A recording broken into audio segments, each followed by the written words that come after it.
Hello, everybody. Welcome back to another episode of Classics with Courtney, and today we're going to tackle one of my favorites, Invasion of the Body Snatchers. Released in 1956, the story is about a small-town doctor in California town whose patients are becoming hysterical and accuse their loved ones as emotionless imposters.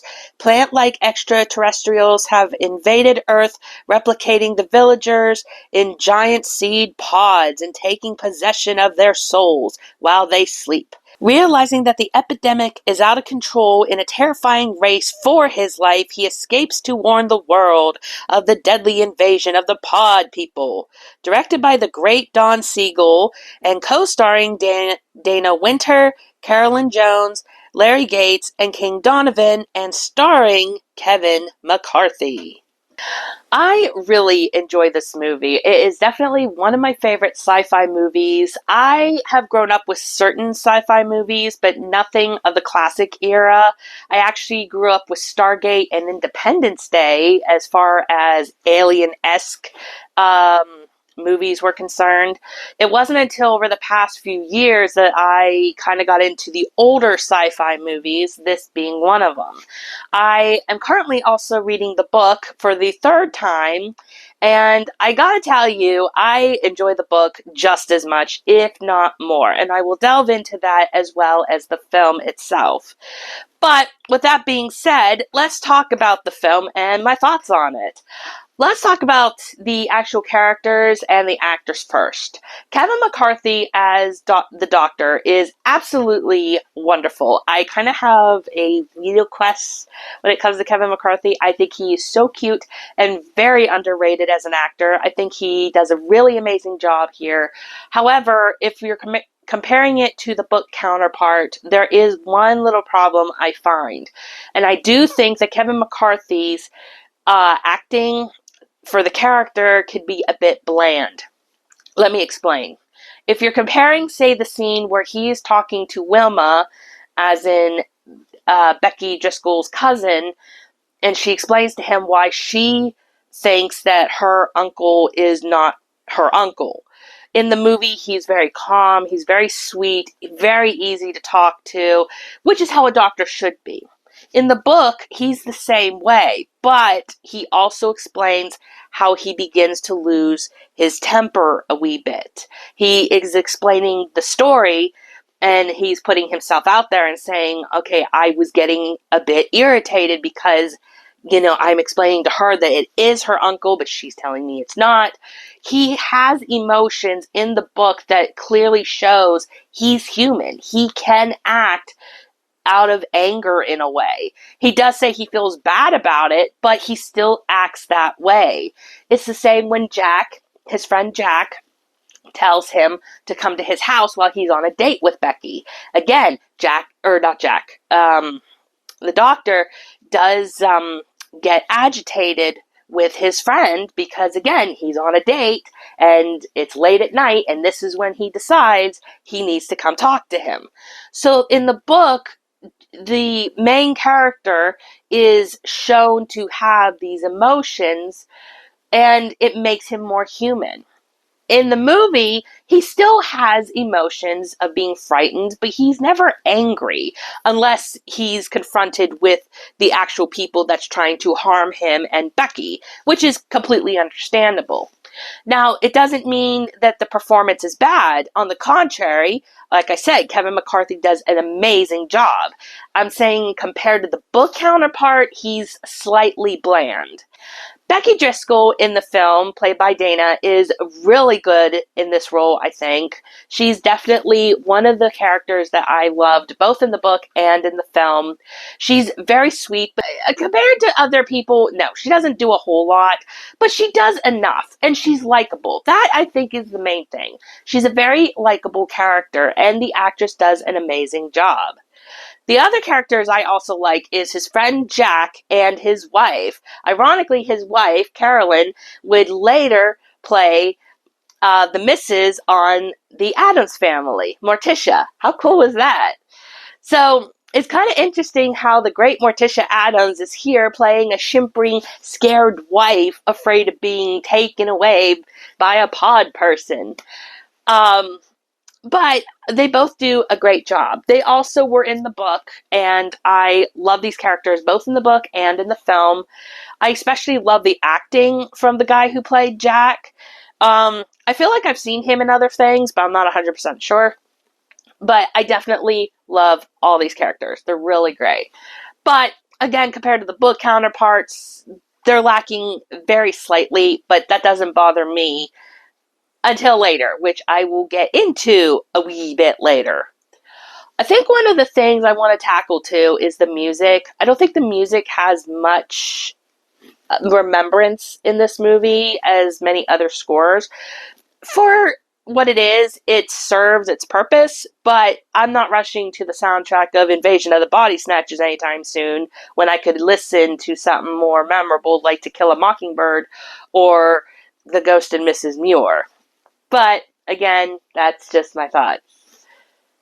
Okay, so I don't know if I really explained why I like this movie so much, but I'm guessing it has something to do with just, I don't know, it's just, the story is really good, it's well handled, like I said, the acting is great, and it's a very short movie, so it's not boring, like, at all. It does get to the point very quickly.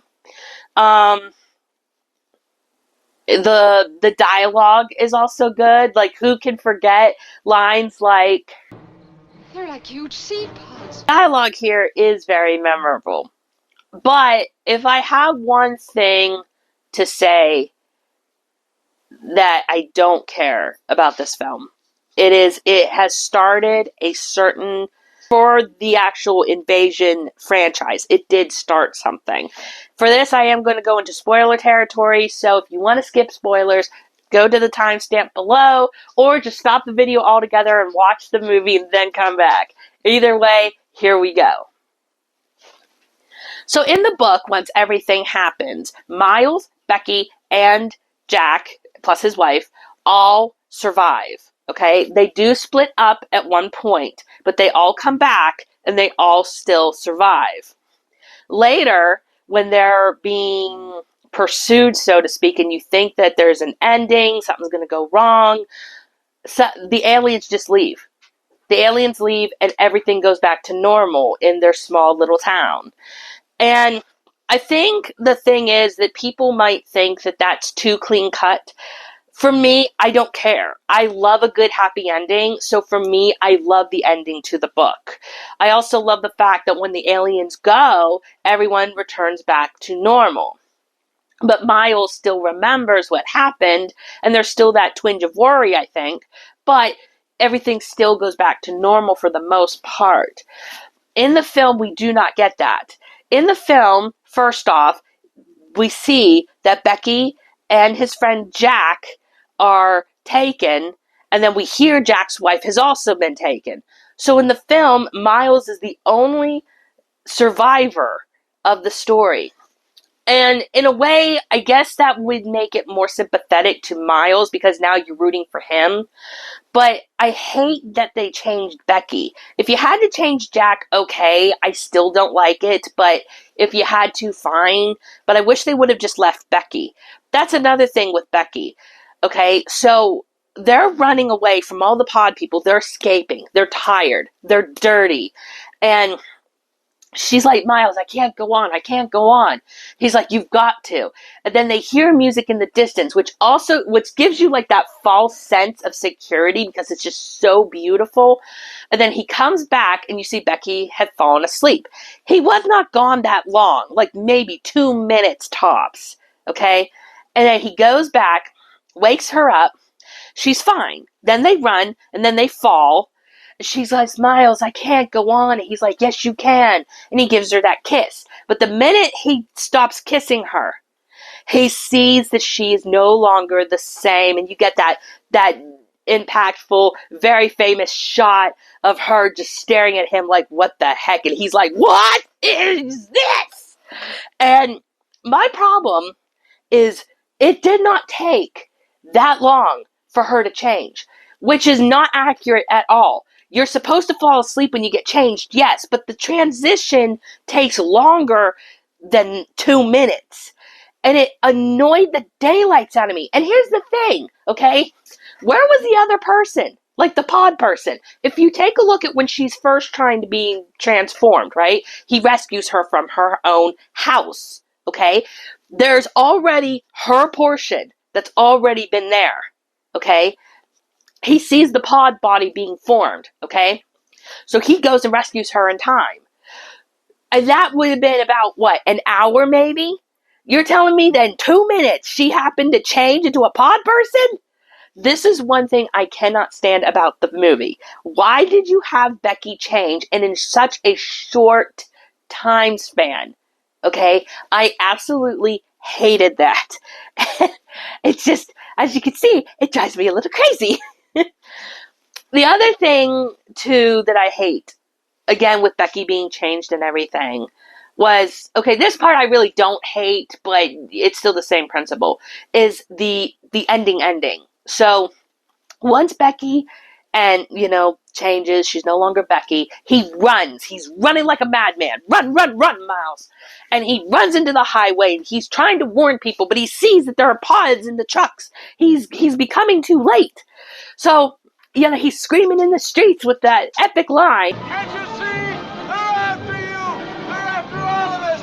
Our wives, our children, everyone! They're here already!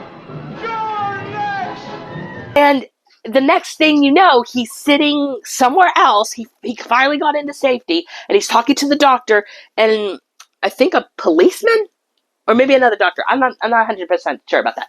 So, he's thinking that they think he's crazy, and he's getting upset, and he's trying to warn them. And then finally, somebody comes in, and he finally says, yeah, there's pods in the back of the truck. There was an accident and stuff like that. And the doctors all look at Miles, and Miles looks at them and nods, and they're like, we gotta get help. Call this person. Go. So, by the time they're calling everybody, Miles lays back against the wall, and he's relaxed. He's still sad, but finally he's believed, and his story is there. And then it ends. The story ends. Now, you can argue in the movie, it's a depressing ending, but it's an open ending, okay? You have the fact that they finally believe him, but his girlfriend, the woman he loves, and his town folk are not saved. There's nothing they can do, okay? But you have that happy ending where he's believed, and people will be warned, and you can stop this epidemic. So, in my mind, okay, fine, the ending is what it is. It's okay. But again, coming from someone who has listened or read the book more than once, I preferred the book's ending. It's, again, the movie is not bad. Like I said, it is a favorite of mine, but unfortunately it did start the trend. Because of this, you have the 78 version, I think is what it is, with Donald Sutherland. That ending ended similar, except that one was a very dark ending. Like, did not like that one. Actually, I don't really like that movie in general, but that's that whole other discussion. And I will not watch The Invasion with Nicole Kidman. When I found out how people get infected, it just grossed me out, and I want nothing to do with it. So, in the grand scheme of things, the movie version that I love and prefer is this version.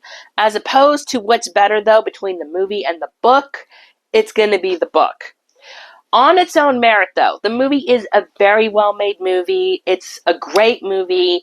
I have heard arguments that apparently it was similar to like the communists of that time era, which the director solely has stated, no, it is not that. And I'm not even going to touch that with a 10-foot pole. It's just something that has been floated around, and people have stated why they think that is. And I do get why they would think that. But again, on the grand scheme of things, I'm talking about the movie as a film and not its historics of that time period. So, again, if you like alien-esque movies and you love sci-fi, but you have not seen this classic, do yourself a favor and go ahead and watch it. But I highly recommend that you read the book as well. The book is really good. It's very short. It's not even that long. Heck, on Audible, it's only like slightly over 6 hours. So I can finish that within a few days, which I have, So definitely give the book a read and watch this version. And let me know in the comments below what you think of the story. Do you like the movie? Do you like the book? Have you watched all the invasion movies? Which one do you prefer? And let me know in the comments below if you have any requests for me. And I will see you guys on my next episode of Classics with Courtney. Bye! Have a great and wonderful day.